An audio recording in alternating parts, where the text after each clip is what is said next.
Well, shortly after the U.S. got directly involved in the Israeli-Iranian conflict, targeting Iranian nuclear facilities, mainstream media outlets, both right-leaning and left-leaning, immediately started cranking up the fear factor, sounding the alarm of Iranian sleeper cells operating here in the U.S. supposedly for decades. Potential terror cells in the U.S., sleeper cells they're called, by Iranians. How big of a threat is this from your standpoint? You're absolutely right. I don't even understand why this is a question. I hate to be so blunt, but that's how I feel about it. They have sleeper cells here. They have, quite frankly, for decades. I don't actually think that this is new. I think we may have more of an influx, right, that we're discussing, but this isn't new. They're here.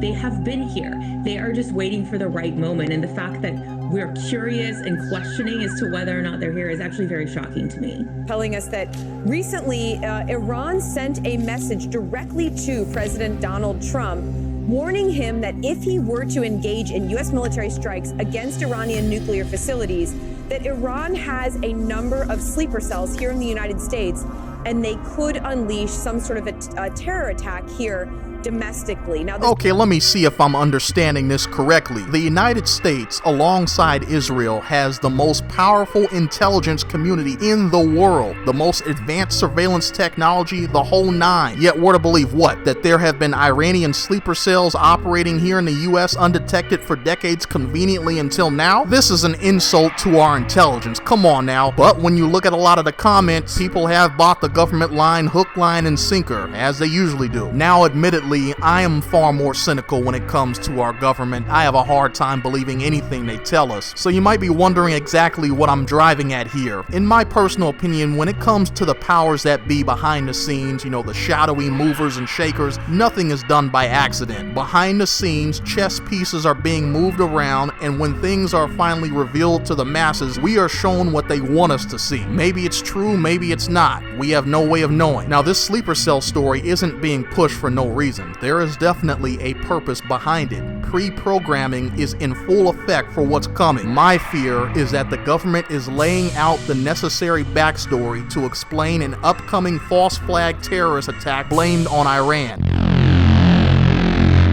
I know you guys are rolling your eyes saying, man, this guy is nuts. But think about it. If you are the military-industrial complex frothing at the mouth for an all-out war with Iran, what better way to remove all obstacles and get all the justification you need? A terrorist attack would immediately crush all dissent. Any opposition or critics of the war would be attacked by the media and the general public as traitors, as, hating America. For all of you who remember the run-up to the war in Iraq, you already know the deal. There's some scary times ahead, folks. Pray God be with us all.